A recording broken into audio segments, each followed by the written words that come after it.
The holidays are coming up, so bring home a better night's sleep this holiday season with Boll & Branch bedding. For a limited time, get 20% off your first set of sheets and free shipping when you use promo code BEGTODIFFER at bollandbranch.com. That's Boll & Branch, BOLLAND, branch.com.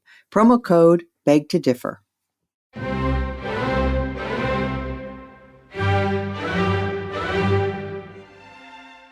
Welcome to Beg to Differ, the Bulwark's weekly roundtable discussion featuring civil conversation across the political spectrum.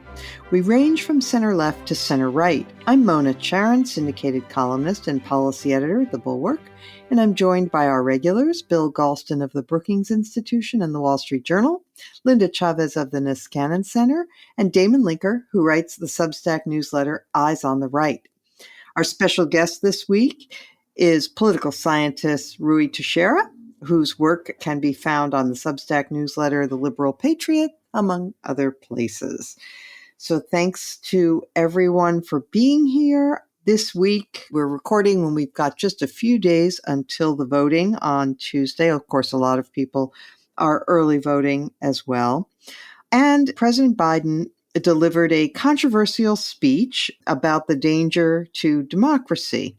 And it has stirred a debate that I'd like to hear all of your views on. Josh Barrow, for example, who has guest hosted this podcast in the past, wrote a piece taking issue with the whole idea of the speech. And he said, and I quote, "When Democrats talk about democracy, they're talking about the importance of institutions that ensure that voters get a say among multiple choices and the one they most prefer gets to rule." And he says, but what Biden is doing is telling them they really only have one choice available. And he says this amounts to telling voters that they have already lost their democracy. So I have some views on this, but I'm going to turn first to Ruy Teixeira and see what you think about that argument. I read Josh's piece, and I thought it was quite good. I basically agree with it. I think he's right about that in substance. Politically, I just think it's also very questionable as a strategy to reach voters at this point. There was some interesting work recently done by Nate Cohn in the New York Times about what do people mean when they say there's a crisis of democracy or they agree with that contention. What do they really have in mind? And it turns out that what most people have in mind isn't something that looks like the kind of stuff that the chattering classes like to talk about. It has more to do with governmental corruption and effectiveness in the general sense that government's all screwed up. And that's a crisis of democracy because they can't do anything right. Not that, sort of the kinds of things we tend to talk about with the election deniers and the debate around Biden's speech and how are we going to solve the crisis of the democracy somehow? Are the Republicans really a semi-fascist party and all that jazz? That's not where their heads are at. So I think, Josh is basically right on substance and also, I would add, on politics. Damon, I'm going to turn to you on this. The candidate for governor of Wisconsin, just to cite one example, the Republican candidate said, if I win, Republicans will never lose another election in the state of Wisconsin. That is the kind of thing that Biden is talking about when he talks about the threat to democracy. And the majority of the Republican candidates who are running in 2022 who deny the legitimacy of the last election. And, Liz Cheney agrees with Biden in a sense, right? She's out there campaigning for Democrats because she does think that the Republican Party at this point represents a threat to our democracy. So what do you make of those additional factors?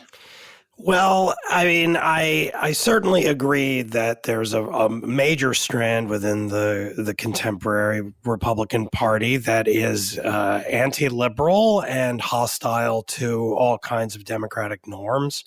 That's a major theme of our podcast, and I have a whole Substack devoted to themes related to that as well. So I obviously think it's a big problem. The question is whether Biden, as the head of the other party, is the right person to be leading with that message. And I think it can't help but sound self-serving to have him be the guy saying that, because obviously he and his party will benefit if people follow what he says. So I have no problem with anybody saying it, with Liz Cheney saying it, with Democratic politicians saying it, but kind of the higher you get in the party, the less effective I think it has a possibility of being. And so Biden isn't a great messenger for it. That's even aside from what Ruy mentioned, which I think is a valid question of how effective it even is as a political message. But there's also, I would want to add, another thing that Josh Barro talked about in his piece, which I agree was a very powerful piece of writing. He talked also about that there's something that sounds disingenuous about this, given that Democrats have not been behaving exactly like they believe this about the Republicans. And there are two data points on this, if you will, one of which a subject we've also talked about on the podcast here, the fact that in a number of contested Republican primaries this year, various Democratic groups and the party itself have spent millions of dollars boosting the most extremist candidate, the most anti-democratic candidate in races on the rationale that they will be easier to beat in the general election. That's perfectly reasonable Machiavellian political strategy behavior, but you don't eliminate the possibility of that candidate, the Republican, winning by doing that. So you're always running a risk when you engage in that kind of jujitsu move. And the problem is, if those candidates truly are a threat to democracy, it is extremely dangerous to be doing that.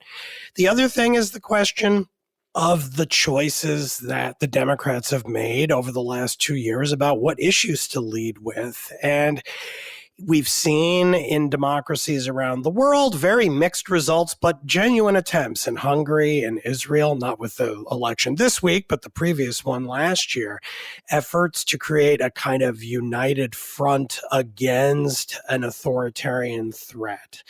And you do it by trying to moderate your ideological commitments to be as appealing as possible to everybody but those who are diehard believers in the authoritarian party.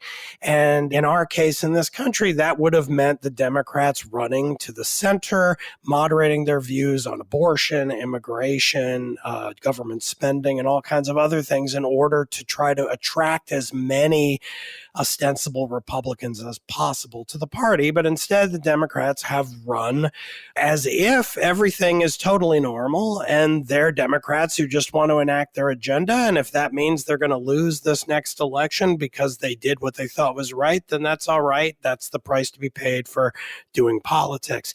That's not the behavior you would expect from a party that genuinely believes if the other party wins, democracy's over. So I do think the Democrats are in a bit of a knot on this, and I don't think it was necessarily a great idea for Biden to make another speech like this on the eve of the election. So I think we may be in danger of thundering agreement here. Bill Galston, wrong messenger and possibly wrong timing, right? I mean, I think the message is true. I do think that the Republican Party is a threat to democracy at this point, or at least big chunks of it are. But for Biden to do this with a few days to go before the voting, or even the 2 months ago speech, when he didn't emphasize those things for the whole first, 18 months of his presidency, it just seems self-serving, right? It's the timing vitiates the message. Well, you took the words out of my mouth, Mona. And thundering agreement, I guess, would be the phrase for this segment. I'm not sure what else there is to say, frankly. Well, that's okay, because we've got plenty of other things to discuss on this subject. So picking up on what Damon was saying about, the Democrats not focusing on the issues that were important to most voters or not moderating, There have been a number of surveys that have come out in the last few days showing that when voters are asked what the most important issue is, what's extremely important, the overwhelming majority are saying inflation, the economy, the cost of living, that sort of thing, jobs. Guns ranked third in one survey in Politico, abortion fourth. And the Democrats, arguably, their message on inflation, when they were even willing to talk about it at all, was it's temporary, it's not as bad as you think, and it's the fault of greedy corporations. Is there another message that they could have done better on? Well, they said a couple of other things, too. First of all, it's Putin's fault. And then a somewhat more thoughtful response was, well, it's a global phenomenon, the subtext of that proposition being, and therefore, there's nothing particularly wrong that we did because it was like a force of nature. And frankly, there is some merit to the proposition that the invasion of Ukraine made things significantly worse than they would have been. And it's certainly the case that inflation is a worldwide phenomenon, but that is really not to the point. The American people don't really care that much what the underlying forces were that produced this inflation. They just want it to abate. They want someone to do something about it. I think it's perfectly fair to say that the Republicans didn't have a better plan than the Democrats. And still don't. And probably won't. We're still waiting for the replacement for Obamacare. And I am reasonably sure that we'll be waiting through a number of Beg to Differ podcasts to come, to hear a coherent plan out of the Republicans on inflation. The problem was that there really was no good message on inflation. All of the Democratic message meisters now wringing their hands and saying, well, if only we'd done X or said Y, I think that's all nonsense. The reason that Democrats didn't engage on the issue was that they pretty much understood that they had a better chance of trying to change the subject than of meeting the Republicans head on inflation and even fighting them to a draw. And one of the problems, with strategists is that they always come up with the same idea. If an issue isn't working for you, change the subject. But you can't just tell the American people to focus on something else. If they've defined something as a principal concern based on their own experience and not messaging, then you're not going to be able to talk them out of it. It's like the old question, who are you going to believe, me or your lying eyes? Well, most people don't think that their eyes lie nearly as often as political advertisements do. And similarly, there are lots of places where crime is a high-profile issue, where immigration is a high-profile issue, and the administration has pretty much ducked those two issues for the past 18 months, and so have most Democrats. So what is there to say? Well, Linda, one of the things that the administration could have done, arguably they made a terrible mistake, which we warned about on this podcast when in real time, when they were doing it. We warned very early about the danger of inflation with that big spending bill that the administration passed soon after taking office. They may have dug their own graves with that because it did create inflation. And the experts say that the rate of inflation would still be high without that piece of legislation, the American Rescue Plan, but it'd probably be about 2 points lower, which might have made a big difference. But they also have not done the kinds of things that you recommended. They could have done some reforms to the legal immigration system to fix backlogs so that we could have more workers, which would have helped. And they could have repealed the tariffs that Trump put in place and so on. So is it your sense that they were sunk because of the American Rescue Plan? Well, I don't know that they were sunk because of that. As I've said on this program before, the U.S. economy is so large and so complex that no one man or woman, no president, in fact, can do things that will affect it dramatically in the short run. or the long run for that matter. Inflation is going on worldwide. I think there are a lot of phenomena. I think one of the most dramatic problems in terms of inflation is the shortage of workers. And that's why you rightly suggest that one of the things that those of us who favor sensible immigration reform say is that we ought to be figuring out a way to bring in people to fill jobs that are going wanting now. It doesn't even have to be an immigration bill where you give people a pathway to becoming permanent residents and citizens. I mean, there are things short of that we could have been doing. That aside, there's another factor I think that's going on that we're not looking at. We've talked a lot about the terrible candidates on the Republican side, and it is absolutely true. There are some of the worst people running that one could imagine. I mean, I can't imagine a much worse candidate than Herschel Walker, and yet he's neck and neck, and who knows? He could end up winning next Tuesday. But the Democrats have some bad candidates too. I'm sorry. If you look at the Arizona race for governor, I mean, Carrie Lake is a bona fide nutcase. But I'm sorry, Katie Hobbs is barely showing up. When she does show up, I don't want to be too harsh, but she doesn't sound like the brightest bulb in the firmament, I'll tell you that. She was on State of the Union a couple of weeks ago. I thought she sounded just terrible. She doesn't show up much. She just doesn't give one any confidence. So she's not something. She refused to debate Carrie And she Lake. refused to debate. And apparently she's not doing a whole lot of campaigning. She's scared and she comes across as a wimp. And I don't think she's a good candidate. I'm sorry. I don't think Fetterman is that good a candidate. Look, I feel very badly for the guy. He got hit by a stroke. That could happen to any one of us.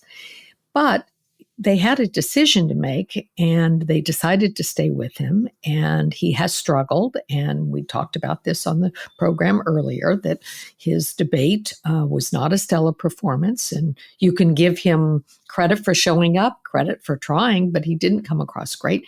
And his whole demeanor is one that turns off a whole lot of people. I don't know what wag said this, but somebody was quoting their mother and said, would it kill the guy to wear a shirt with a collar once in a while?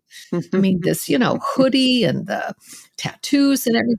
The shorts. I mean, look, that's fine and it appeals to certain voters, but it turns off others. And the people it turns off tend to be in my age group, and they're more likely to vote than those whom it turns on. That's true. So there are those cases. And I mean, we could go around. They could have had Connor Lamb, the Democrats in Pennsylvania. Yeah, that's right. That's who Fetterman defeated. Yeah. And he's a centrist Democrat, just exactly what the doctor ordered, kind of like the Tim Ryan, who is giving J.D. Vance a really good run for his money in Ohio. And Mona, you were talking earlier about the threat to democracy. I live in Maryland, where if you are a conservative, your vote doesn't count for very much. But I'm going to be faced in the governor's race with Dan Cox, who is a bona fide MAGA maniac, doesn't believe the election was fairly decided, last time around. He's just, he spouted a lot of really crazy things. But on the other side is Wes Moore. And I'm sorry, I can't vote for Wes Moore. Now, my vote doesn't count for much in Maryland. So the election is not going to come down to how Linda Chavez votes. But when Democrats put up very left candidates, they've done it in Wisconsin as well against, Ron Johnson, who should have been defeatable. He was deemed the most vulnerable Republican running. And, they put up the most left candidate. Which gets back to the theme we began with, which is Democrats acting as if this is a normal political time and they can just put up the candidates who make their little hearts race, rather than thinking, you know what, democracy's at stake. We might have to go with a centrist. That's exactly right. Well, you said it quicker and better than I did. Let's close out this segment, Ruy, with the issue of crime, which is Democrats are taking a real beating on. This is a, sort of back to the future kind of thing for some of us who are of a certain age and remember that, when I was growing up, crime was one of the biggest issues in politics. And it was a huge vulnerability for the Democratic Party, which was seen as weak on crime. There was a piece in the American Prospect this week, and Stanley Greenberg, long time, I'm sure he's a friend of yours, longtime Democratic pollster, and he writes, while Democrats were still competitive in the congressional ballot throughout the fall, they trailed Republicans by 13 points on which party would do better on crime. And then get this, he says, 25% of Democrats in October said that Republicans would do a better job on crime. That's kind of grim. Yeah, no, this is an area of huge vulnerability for the Democrats. It's been obvious for quite a while that this was the case. I mean, polls regularly show Republicans preferred by double digits and into the 20s on, which party would do better on crime. The Democratic Party has been handicapped by its treating this issue kind of gingerly, being worried if they talk about cracking down on crime and criminals, they'll appear to be somehow racist, and sort of enthralled to some extent with what I've called the Fox News fallacy, which is that if Fox News and conservatives are talking a lot about an issue and targeting the Democrats about it and pillaring them, well, there must not be much to the issue. It's basically made up or otherwise meretricious. And Democrats are duty-bound simply to attack, deny, rather than try to grapple with the fact, and it is a fact, that this is a real concern of real voters. People hate crime, and crime has gone up in a lot of areas of the country. It's quite obvious. Homelessness is a huge problem. Look what's happening in Oregon, what that might do to the races there and the Democrats there. It's really quite extraordinary, and Democrats have made very little effort, to dissociate themselves with the elements of their party that are actually literally are soft on crime, really are pursuing an agenda that makes it easier for criminals to stay on the street.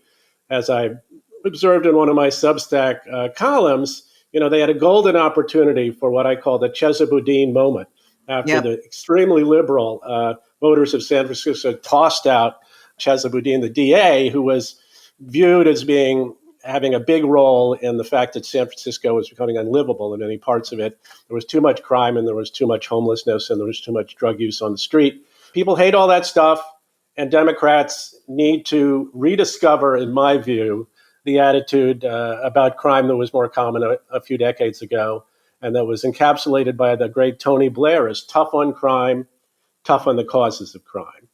I think that's the magic formula. And I think Democrats, after this election, it's a little late in the day for them to change now. They've really got to think hard about how they're going to approach the issue of public safety and get back in the voters' good graces on this issue. You want to hazard a prediction about what we're going to be looking at on let's say, Friday morning of next week? Because it takes time for a lot of these states to report. I mean, it is a moving target. I mean, who knows how accurate the polls are these days. But I think there's a pretty good argument that if they're biased at this point, they're probably biased in favor of the Democrats, not the Republicans. So the underlying fundamentals of the election are clear. They've reasserted themselves. Abortion's faded as an issue. And now I basically see the Republicans moving toward what used to be the higher end of the predictions, 20 to 25 seat gain. So I think it's going to be a pretty serious gain of seats for the Republicans. And in terms of the Senate, I mean, it's really close, but if you put a gun to my head, I say the Republicans probably take the Senate too, and maybe by more than one seat. We shall see. It's hard. It's always hazardous to make predictions, particularly about the future. But I just don't see any good news for the Democrats in the last month. So, this is not that good timing for them. They should have had the election in the summer. Well, actually, the economy ticked up when everybody was expecting a third quarter of negative growth. We actually had a better quarter, but it doesn't matter because of the inflation numbers. People think we're in a recession. We're not, but they do think we are. So does anybody want to make any predictions? Go on the record here. I'm already on the record, Mona, just because I published an article for Brookings just a couple of days ago, placing this midterm in the context of all of the midterm elections since Ronald Reagan was first elected president. What I discovered was that there's a remarkable continuity among all of the midterm elections that are not conducted in wartime circumstances. So since Ronald Reagan was first elected, if your last name isn't Bush, your job approval in your seventh quarter of the presidency is between 41 and 45%. And the average loss in these non-wartime midterms has been in excess of 40 seats, 46 to be precise. There are reasons to believe that that would be an unlikely result this time around. Two things, really. First of all, when Biden entered office, there were 13 fewer Democrats in the House than there had been in 2018, so that Republicans arguably in 2020 already made some of the gains that they would have made in this midterm. And secondly, as many people have pointed out, there are simply fewer swing seats that are available for taking in anything except a red wave. So my best guess for the House is 25 to 30. That's what I'm on the record saying, and I've seen no reason since I published that piece to change my mind. My fear is that in the Senate, there could be some unexpected Democratic losses. In New Hampshire, Baldock has been in front in the past two surveys. I mean, a month ago, I don't think anybody would have imagined that that seat was in great jeopardy. Mm-hmm. Go to the other side of the country. What's happening with Patty Murray? Right? She's now in the low single digits. And I don't rule it out that, that she could lose. I am not looking forward to Tuesday night. It's almost Thanksgiving, my favorite holiday of the year. I get together with my family. I cook, I bake. It's fabulous. And one of the things you can look forward to this year are the softest, most luxurious organic cotton sheets from Boll & Branch.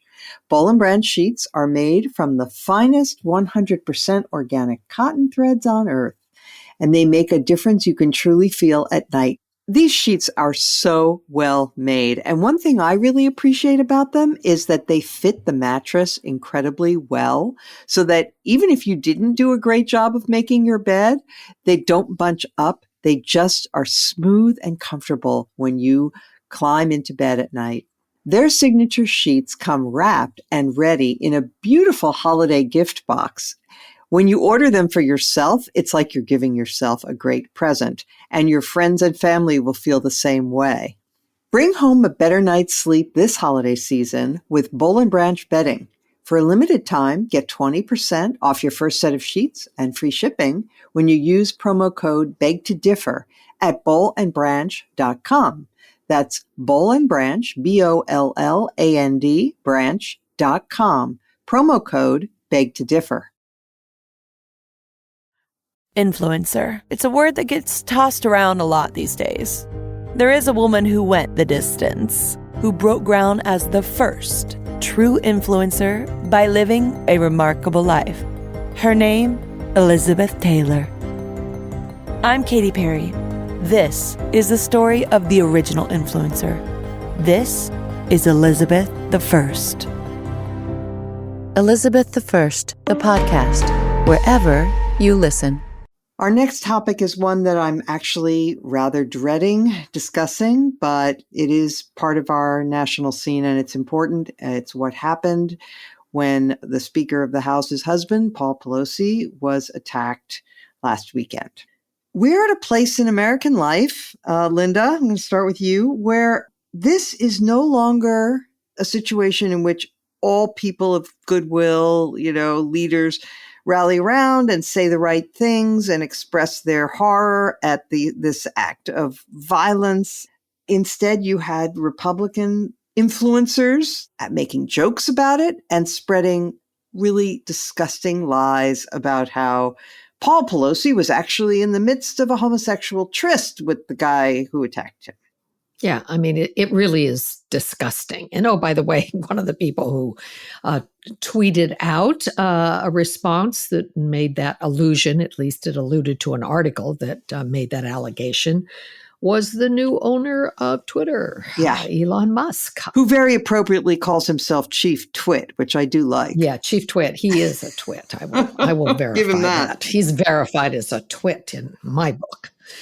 No, it is totally disgusting. And, it's what has happened in this country is we have become really a nasty people, at least many of our leaders. They just don't have manners. They don't have decency. If you are my political opponent, then you are my enemy. They talk about being engaged in a civil war. And by the way, some of them mean that, a shooting kind of war. That's what they're looking for. And it really is quite disgusting. And oh, by the way, the latest news on this horrible attack is that Mr. DePeep, who is the man who's been arrested and charged with the crime, turns out he is illegally in the country. You can imagine that the narrative on the right is going to be all about illegal immigrants and how, California is a sanctuary state and we don't kick them out when we have the chance, et cetera, et cetera. Now, he happens to be an illegal immigrant from Canada, which is not one of the blankety blank countries that Trump named. It's one of the places we're supposed to get, good people. But apparently Canada is not sending us their best people, according to this story. So it's really disgusting. One wishes that people could be decent. The one person I think, a Republican who has been pretty good on this is Mitch McConnell. He has shown a certain amount of decency, but there are Mike Pence too. Mike Pence, Mike Pence as well, and I think for good reason. I mean, Mike Pence, he has faced these folks himself, so he knows whereof he speaks. But it's everyone from the governor of Virginia, who we thought was a more moderate guy, to members of Congress, not just the Taylor Greens, but also others, Kevin McCarthy and others who want to make sure that we send the speaker home. So it's really terrible. Ruy, Linda referred to some of these supposedly moderate or supposedly good Republicans and who had disappointing responses. One of them was Chris Sununu, who was on one of the Sunday shows soon after this news broke. And he engaged in just a long sort of whataboutism thing where he said, that, nobody complained about the violence in the summer of 2020 and that, only now are we here. And, that tells you something. If even someone like Sununu is reduced to this kind of cruel tendency to disclaim all responsibility to ever see anything in terms of, look, we're all Americans and we all have to, denounce acts of violence. It really does say something about the state of the GOP. Yeah, I mean, I think, let's face it, the atmosphere is pretty poisonous these days, and it would be better if, in reaction to an event like this, people would just denounce it for what it is, an unspeakable act by a maniac, and not try to make partisan hay out of it or a partisan points. Though I think it's worth pointing out that, unfortunately, the Democrats really do try to make partisan hay out of it, right? They basically draw the line between January 6th and Republicans and MAGA, and then this completely insane guy who talks to fairies who went out and went after Paul Pelosi. I don't think that's right either. I think we should just regard it as a tragedy, and that's what everybody should have checked in on and about. And, one thing that contributes to the poisonous atmosphere is both sides go at each other in this unhinged kind of way. And I don't think it's good. I think we'd be better off if the temperature was turned down on both sides, which is not to excuse some of the appalling things that Republicans have said.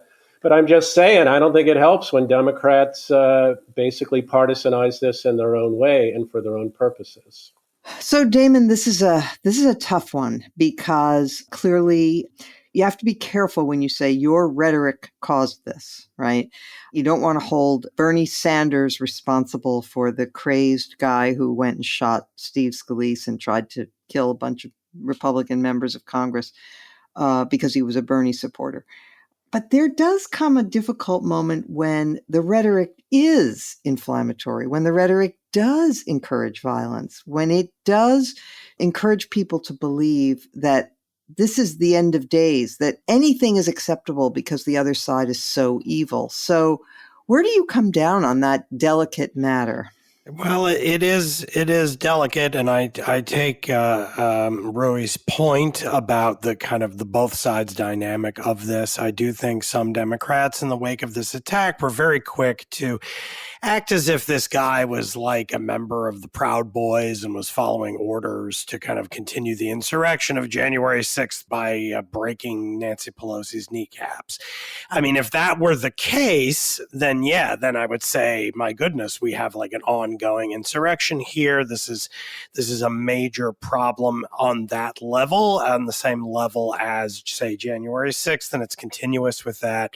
And although I do worry about something like that happening, this was not an example of that. This was more like the lamentably huge number of examples that we have in this country of mass shooters who hear voices in their head and they get immersed in conspiratorial subcultures that give them stories and narratives about some terrible thing going on, and then they act out in a violent act, usually with a weapon far deadlier than a hammer.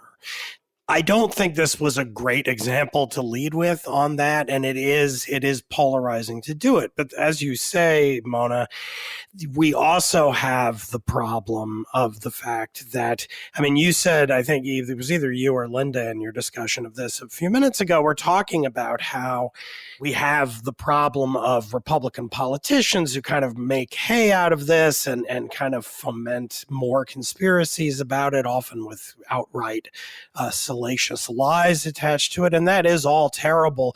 But of course, the other side of that equation is the people on the right, the voters who love this stuff. And that's why those Republican office holders and their media cheerleaders like Tucker Carlson actually feed that stuff. And it's a kind of symbiotic, constantly sinking measure of deviancy on the right that is just always getting worse. And we saw it enacted in the aftermath of this attack, where you saw people, right-wing writers, and then also politicians on the fringes helping to float and foment this crazy story about a gay lover, and the window was smashed from the inside out, and he was invited in, and then they had a lover's spat. And I mean, all of this ended up contradicted by the charges brought against the alleged perpetrator, and then also by his own confession, which was recorded and then released to the public. And it's all nonsense, but it's a mutually reinforcing stew of nonsense that is they're in cahoots. They're colluding with each other. The politicians and the media personalities who benefit from the support of the cretinous masses on the right who love this stuff, and they kind of goad each other on in it. And it's from out of that stew that a lunatic like this guy kind of draws sustenance and then acts out.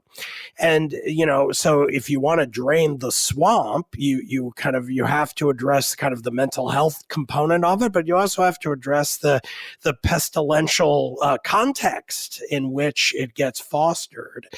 And I see no way out of any of that, because the people on the sides on the right, you could say it'd be great if, Tucker did a segment of how, actually we got to stop this. This is getting out of control. And Marjorie Taylor Greene said, yeah, this has all been fun and games, but now the Speaker of the House's husband is getting hit, and they were going to kidnap her and break her kneecaps. This has gone too far. But of course, none of them do that. It's like an ever-sinking ship, and there is no bottom. Bill, if 10 years ago you had told me that I would be disagreeing with Ruy Teixeira because I don't think it's quite as much of a problem of both sides as he does, that I think it's much worse on the Republican side, I would have been a little surprised. But here's why I say that. Sure, Democrats try to profit from this and use it for political ends to a degree. But Democrats have not nearly to the degree that Republicans have valorized violence, but made a hero out of Kyle Rittenhouse, invited these two gun-wielding suburbanites to speak at the Republican convention. Eric Greitens runs ads showing himself in military uniform, going rhino hunting, on and on. These people not only, say that they are for your Second Amendment rights, they put themselves, bedecked with weapons on their Christmas cards. So this is a different level, I would say. Yes, absolutely. But I'll tell you what troubles me even worse than the valorization of violence. And that's the shamelessness of the lies. Because I cannot believe that they believe what they're saying. But there is sort of a lie machine that automatically springs into life and moves into action. As soon as something happens that needs to be explained away or turned on its head. I simply didn't grow up in a political world where people just made up things, knowing that they were making things up. It's the shamelessness of it. I mean, I'm really forced back to Joseph Welch's famous intervention in the Army McCarthy hearings, Have you no decency, sir? At long last, have you no decency left? I'm at a loss for words. What worries me even more than mental illness is moral illness. This is a moral illness. And I am stunned every time I see a new example of it. This is a kind of instrumentalizing of words, whatever works. And the relationship between the words and the world of truth is a purely political one. If a lie works, use it. To hell with the truth. This is not the way I grew up. It's not the country I grew up in. I have resisted for decades easy invocation of phrases like a sick society. I'm finding it harder and harder to resist those phrases. Well, that was well said. I agree. All right, let us turn to our third segment now. I would like to hear you all on the topic that George Will raised in his column this week. And by the way, we should have him back on the podcast. He hasn't been here in a few months. So he wrote a column getting a lot of attention, saying that for the sake of the country, both Joe Biden and Kamala Harris should drop out and not run for president in 2024. And he gave lots of examples of Kamala Harris's malapropisms and just inability to say anything that makes sense. And of course, he cited the fact that Joe Biden recently showed a level of mental fogginess that was a little worrisome. He was talking about I'm going to go to you first on this, Damon. He was talking about the student loan forgiveness program, and he said, I got it. He was at a fundraiser. He said, I got it passed.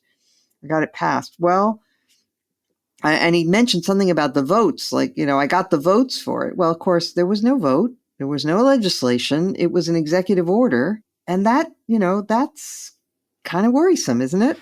Yeah, that was a little troubling. It's like he invented an entire narrative surrounding how that came to be, the loan forgiveness package. Instead of it being a kind of agonizing, drawn out 9 to 12 month long saga where he kept extending the moratorium and then eventually just issued an executive order and summarily did it, he created a bill that, was debated in Congress and it barely passed, but it did. And he signed it and had a big ceremony. And maybe, he imagined he, used all the different pens and handed them out. I mean, it really does make you wonder, what his mental condition is at the moment. I mean, to be honest, I voted for and continue to be on the whole pretty pleased with the team that came into office with Joe Biden. And so, he also has a habit of saying things that are a little bit off policy messaging when it comes to foreign policy. Like, I think he's changed our policy vis-a-vis Taiwan about like half a dozen times in the last year. And every time he does it, like someone comes out and they say, actually, that is not our policy. And they like correct it and change it. And that's not good. But especially in something like that, where signaling is incredibly important and precision, and you want China to actually know where we stand so they know what they can get away with and what they can't. But, so George Will's column, it was very well done. The guy still got it. He knows how to write a column. It did, though, I must admit, as a Democrat, it reminded me a little bit of a very funny Saturday Night Live skit from last weekend. If anyone here hasn't seen it, you really should Google it, look it up. It was kind of a Halloween-themed skit for like 3 minutes where it shows a bunch of people in a house watching a scary movie, and then it becomes this thing about how Joe Biden is going to be 81 in 2024, and it becomes like a horror movie, and everyone's like, oh no, not Biden, and then everyone's like, well, wait, who's it going to be? Harris. Kamala Harris, and they scream about that, and then someone sticks like a Beto flyer under the door, and they scream about that, and then there's a guy staring at the wall, and he says, I know the answer, and he turns around, and he says, Hillary, and they all scream again, and then by the end, they all decide, well, Biden's not so bad. Yeah, Biden's okay. Biden has all these weaknesses that make him a less than appealing candidate. Can he possibly win again? Was it good for the country if he wins again? But it's also very easy, especially among Democrat. This is a perennial Democratic thing of like having like lack of confidence in our ability to actually prevail. And I sort of feel a little bit like, okay, well, instead of who is it going to be? Is there somebody better? And I actually don't have a great answer to that question. I don't really know who it would be, but I hope Biden chooses not to run. And if he's going to, he'll do it probably shortly after the election. And if he doesn't, don't know what to say about it exactly, other than it's going to be a long 2 years. Ruy, one does get the sense that the reason that even Democratic voters, but 64% of whom said that they would prefer someone else to be their standard bearer, that was a poll taken in July. You get the sense that it really is about the age thing. I mean, because he's really, as far as Democrats are concerned, he hasn't performed so badly, right? I mean, he got a lot of things passed, and he's done pretty much what Democrats like. So, other than the inflation problem, but what do you think? Do you think it really is the age thing? Well, I think that's got a great deal to do with it. But keep in mind that it's not just that. I mean, let's sort of see what we have to say after the Democrats get some sort of shellacking. This coming election, which seems likely, I think that will decrease Democrats' enthusiasm for Biden. This is a guy who's got his approval rating in the low 40s, presided over the kind of inflation we've been talking about. Arguably, some Democrats maybe start thinking, well, it's maybe not enough just to pass a bunch of legislation. Maybe we need to figure out how to grow our coalition in a more durable way and actually make people think when we run the country, things actually get better, not worse. So I think there's a lot of reasons why people might question Biden's efficacy as a candidate, and sort of question certainly whether he'd be the ideal candidate. That said, I think realistically, he is the incumbent. That's an advantage. People at least think he's sort of a nice guy, even if they think he's getting a little bit long in the tooth. Democrats probably would not benefit from a brutal, primary contest about who is going to succeed him. Historically, this is not good for the incumbent party to have to deal with that. So contested primaries are never that great. So I think, if you want to beat the Republicans in 2024, and there seems to be a pretty good possibility Trump could be the candidate, you could do a lot worse than Biden. In fact, Biden may be your optimizing candidate. So this is just a roundabout way of saying, I think there are lots of problems with Biden as a president. I don't think it's just his age. I don't think he's that great, though he's preferable to the alternative, as Biden keeps on saying. But I think that we're stuck with him. If he wants to run, fine. And he may indeed be the vote maximizing candidate for the Democrats against a Republican opponent, particularly if it's Trump. And that counts for something. I mean, I hate to be sort of cold-hearted political about it, but I think them's the facts. Interesting.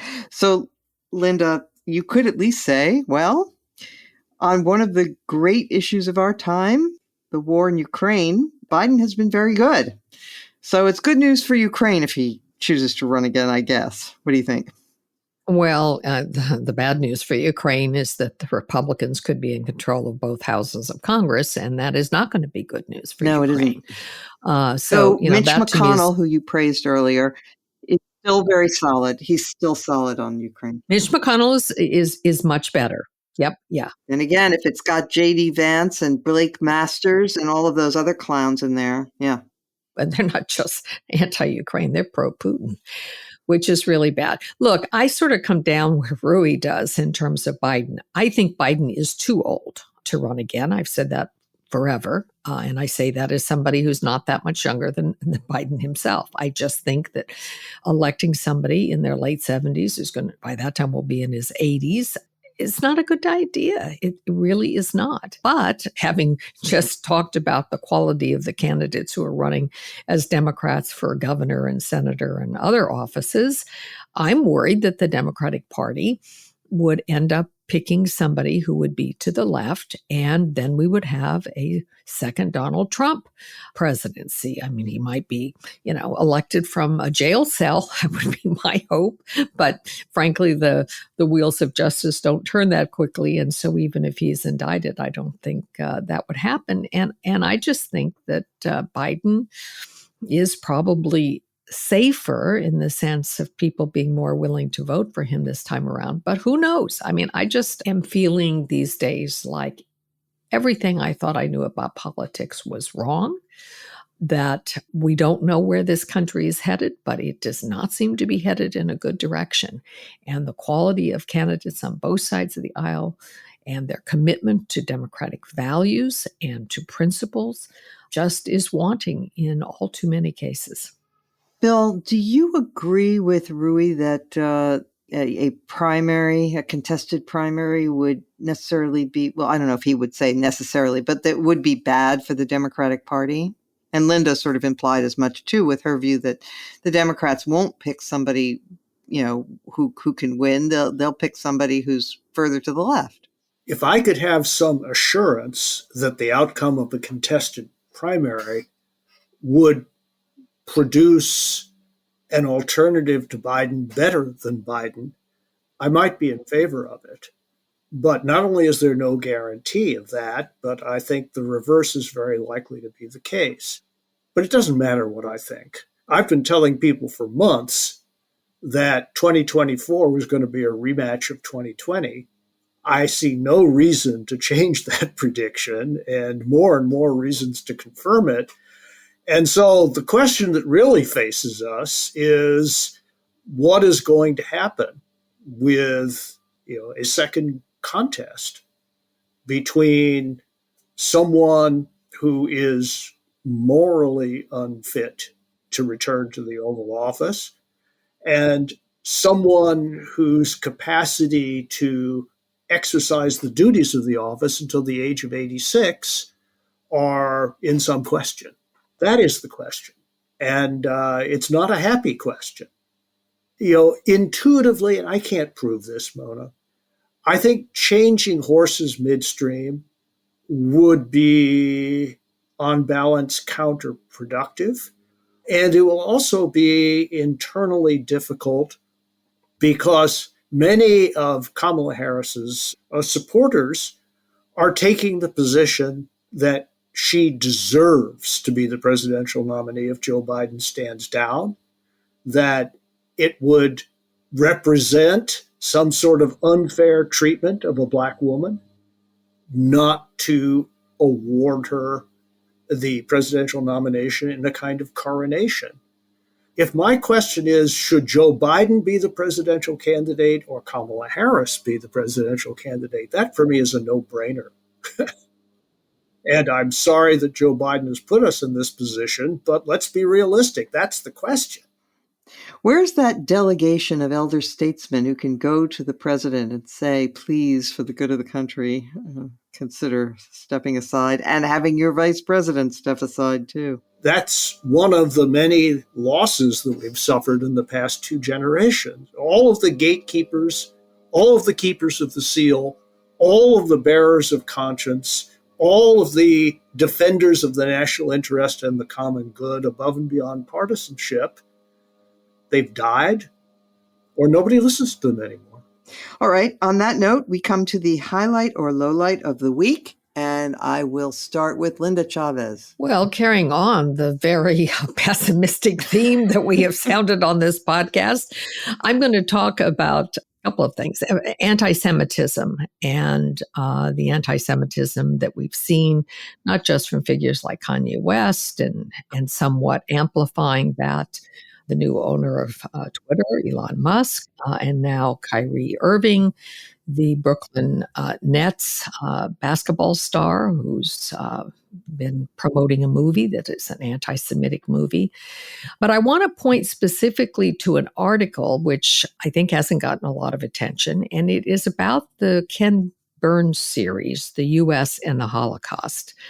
The article is FDR and the Holocaust. It was written by Ron Radosh. It is in last week's Quillette. And I have not seen the Ken Burns series. I know that you and a couple of the others on the program have. I am going to watch it, but I'm glad I read this article first because according to Ron Radosh, the series lets FDR off too easy in terms of what the United States could have done in terms of bombing near Auschwitz, the ability to have bombed some of the railroad tracks going into Auschwitz, maybe even attempting to make a run at Auschwitz itself, at least to the crematoria. While it would have been difficult, it would have risked lives, that there was really a lot of anti-Semitism in the State Department, and FDR did not do a good enough job standing up to that. So I recommend this article in last week's Quillette. For the record, the anti-Semitism of the State Department gets lavish attention by the Ken Burns documentary. But yeah, the subject of whether to bomb or not to bomb the concentration camps is a very fraught subject that historians are going to be fighting about forever, I think. But anyway, I will read Ron Radosh's piece because I always enjoy his work and it's always worth reading. So thank you for that. Bill Galston. Well, having done my bit for this week's show's dour mood, I want to point to a piece of good news. Arguably, Ethiopia has been the site of some of the world's worst humanitarian disasters in the past 2 years. And thanks to the intervention of former presidents representing the African Union, the head of Ethiopia and the head of the somewhat rebellious Tigray province have managed to get together to sign a ceasefire. And I think they both mean it. And if so, that will allow humanitarian assistance to flow into Tigray once again, where a lot of people are starving, where access to the healthcare system has been cut off almost entirely for everybody except those in the largest urban centers. This does count as good news for humanity, even if very few people outside of Africa are paying a lot of attention to it. Okay, thank you. Ruy. Okay, well, my highlight would be Lula beating Bolsonaro in Brazil. And related to that, Bolsonaro being willing to step down. The transition is proceeding. He's told his demonstrators to stop trying to mess things up. And I think that's great. I mean, I think, not only is Lula preferable to Bolsonaro, it's good to see an authoritarian leader like that stepping aside when he's defeated in a vote. And hopefully, there's a model there for some of the more authoritarian-leaning people in our country. So we shall see, but that would be my highlight. Yes. So their authoritarian accepted defeat more gracefully than ours. So it would appear. Yes. Okay. Damon. Yeah, I like that one as well. And this is a parenthetical point, but it's definitely in this country, this is a global phenomenon, the rise of the anti-liberal right. But there are differences across countries. And, the fact that Bolsonaro came within 2 percentage points of winning, which, by the way, in our country with the Electoral College would probably mean he would have won despite losing the popular vote, and that he is stepping down apparently, and even spoke out against the kind of grassroots trucker phenomenon of supporters fighting it is a good sign for them, and a distressing sign that we can't rise to that level in this country because of Donald Trump. I was thinking of bringing up something else, but because Ruy brought up the Brazilian election, I guess I will bring up the Israeli election as a low light. It's great they had another election there, and it was a free and fair election. I'm not a big fan of Netanyahu, although I feel like he's been kind of around and or in charge of Israel my entire adult life by this point. I do need to signal the really distressing shape of his electoral coalition. I'm not going to get so partisan as to loudly lament the fact that the Israeli left is really, really in decline, to an astonishing degree. The left-wing party Meretz didn't even make the new Knesset, and the Labor Party, which used to either run or come in a close second to run Israel for decades, is now at 4 seats in the Knesset, which is astonishingly small out of 120. There are a couple of parties in Israel on literally the far fringe right that are going to be a part of Netanyahu's electoral coalition and governing coalition there. Parties with roots in pretty extreme racism and hostility to any kind of minority vote in the country. And the fact that they are now going to be part of the governing coalition there is not a good sign at all for the health of Israeli civil society. It's not so much, again, at least so far, a matter of democratic exchange of power peacefully. They had their election and things are going smoothly on that technical side. But morally speaking, the people who are going to be running the Israeli government are now, allied with people who are sort of the equivalent of the far fringe right in this country, sort of like a David Duke kind of phenomenon sitting in the government. And it's upsetting to think about, and that this is where we are now, that these are the kind of people who Democratic electorates are elevating to power these days. So I'm upset about it. Yeah, the illiberal winds are blowing all over the world. Yeah. And the places that were already illiberal in some cases, not in all, are getting more so, like China. However, I will say that there is one thing that is happening out there, in addition to the Brazilian election, that is trending the other way, arguably. We'll see where it goes. But that is the fight of the Iranian people for their own dignity and for representative democracy, which they have wanted for a very long time, and it has been denied them by their repressive regime. But the protests there are just incredibly inspiring. I'm amazed continually, week after week. They don't die down. They keep going. It's amazing. I would like to recommend a piece by my Bulwark colleague, Kathy Young, where she takes on Sohrab Ahmari. He's one of these nationalist Christian types now, though he himself was born in Iran to Marxist atheist parents, I guess. And anyway, he's now a Catholic, but he wrote a piece basically taking issue with the protesters in Iran and saying that while he doesn't like the regime, he's very offended by all this liberalism. And as Kathy says, between a liberal society that tilts too far toward female and LGBT liberation and an authoritarian regime that compels the hijab and allows barely pubescent girls to be married to middle-aged men, Ahmari dislikes the liberal society more. And I think that speaks for a lot of the nationalist Christian types. And it's a very, very good piece. I recommend it. All right. With that, I want to thank our guest, Ruy Teixeira. I want to thank all of our regular panelists. Our engineer this week is Jason Brown. Our producer, as always, is Katie Cooper. And most of all, we want to thank our listeners, and especially those who are getting the word out about this podcast, which helps us tremendously. And we will return next week, as every week.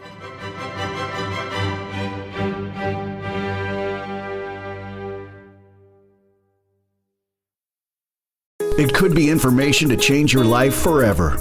Or the Something You Should Know podcast could just be something interesting. Ramit Sethi, talking about being rich. The old definition of rich had a lot to do with how much money you accumulated, but it wasn't about how to spend it. It was more about how to get it. But okay, so once you get it, what do you do with it? In our culture, everybody tells you how to save, but nobody teaches you how to spend it. Something You Should Know, wherever you listen.